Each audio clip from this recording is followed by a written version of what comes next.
Welcome to the Slop Farm. Enjoy the video.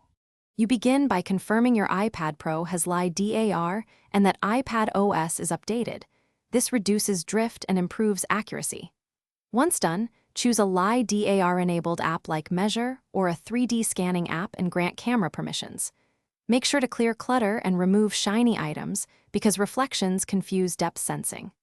Hold the iPad steady at chest height, tilt slowly, move deliberately to capture geometry. This fast start primes the sensor to lock onto surfaces and build a reliable depth. You now enter the core scanning flow.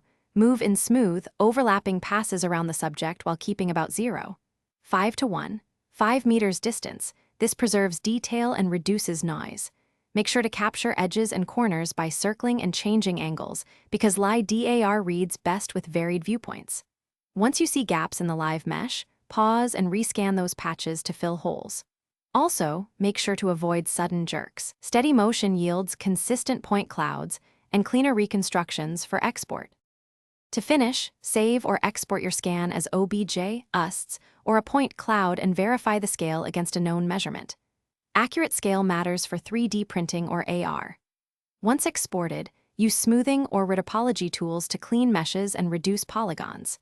If you hit problems, like missing sections or noisy data, rescan those zones with extra overlap, improve lighting, or remove reflective materials and try again. Make sure to keep a short test scan first.